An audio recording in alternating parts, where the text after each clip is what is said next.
اعوذ باللہ من الشیطان الرجیم بسم اللہ الرحمن الرحیم الحمدللہ رب العالمین والعاقبۃ للمتقین والصلاۃ والسلام علی سید الانبیاء والمرسلین۔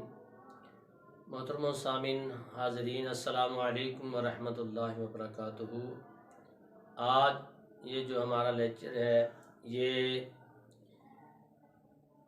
صدقہ فطر کے بارے ہے، جو اس کا حکم ہے۔ ہمارے نبی علیہ السلام نے جو ارشاد فرمایا کہ صدقہ فطر ادا کرو،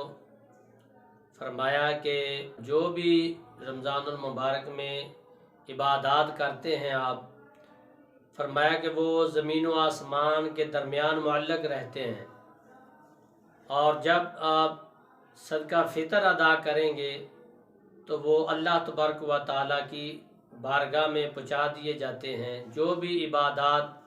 آپ کرتے ہیں۔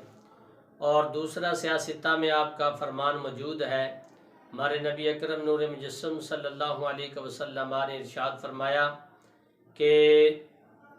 صدقہ فطر تم ادا کرو، اس لیے کہ یہ تمہارے مال کو بھی پاک کرتا ہے اور تمہارے اعمال کو بھی پاک کرتا ہے۔ یعنی کہ جو بھی عمل آپ کرتے ہیں اس ماہ مبارک میں، رحمتوں والے ماہ مبارک میں جو بھی عمل کرتے ہیں، فرمایا کہ یہ صدقہ فطر جو ہے اس کی وجہ سے اللہ تبارک و تعالی تمہاری ہر ایک نیکی جو ہے وہ قبول فرما لیتا ہے۔ محترم سامعین، صدقہ فطر ضروری نہیں کہ عید والے دن ہی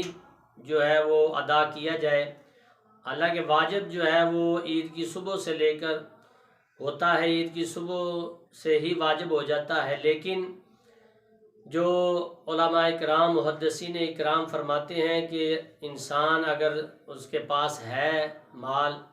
تو وہ رمضان المبارک میں بھی ادا کر سکتا ہے، رمضان کے پہلے بھی ادا کر سکتا ہے، تاکہ جو غرباء ہیں، فقراء ہیں، غریب ہیں، یتیم ہیں،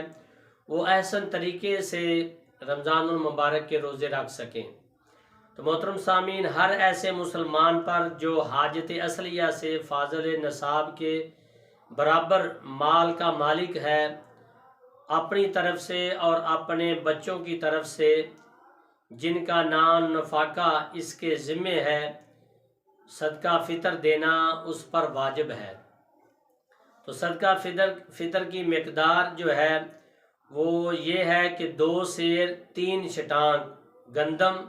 یا گندم کی قیمت بھی انسان ادا کر سکتا ہے۔ اس کا مصروف وہی ہے جو زکوٰۃ کا ہے، یعنی کہ یہ اس کو ہی دیا جا سکتا ہے جس کو زکوٰۃ دی جا سکتی ہے، اس کو ہی فطرانہ دیا جائے۔ تو محترم سامعین، صدقہ فطر ادا کرنے سے روزے میں جو خلل واقع ہوتا ہے اس کی تلافی ہو جاتی ہے، اور عورت اگر مال کے نصاب ہو تو اس پر بھی صدقہ فطر واجب ہے۔ فرمایا کہ جس نے روزہ نہ رکھا ہو اور جو بوجھ بیماری کی وجہ سے روزہ نہ رکھ سکے، ان پر بھی صدقہ فطر واجب ہے۔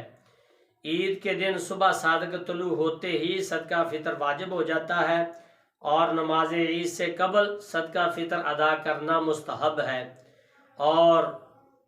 روزے عید سے پہلے بھی صدقہ فطر جو ہے وہ دے سکتے ہیں۔ تو یہ صدقہ فطر جو ہے یہ ہم ادا کریں گے تو یہ غریبوں کا حق ہے۔ اگر ہم جو ہے وہ غریبوں کا حق ادا کر دیں گے تو اللہ تبارک و تعالیٰ بھی جو ہے ہمارے اعمال قبول فرما لے گا، ورنہ فرمایا کہ وہ زمین و آسمان کے درمیان معلق رہتے ہیں جب تک تم صدقہ فطر یہ زکوٰۃ جو ہے یہ ادا نہیں کرتے۔ اللہ کی بارگاہ میں دعا ہے کہ خالق کائنات عمل کرنے کی توفیق عطا فرمائے۔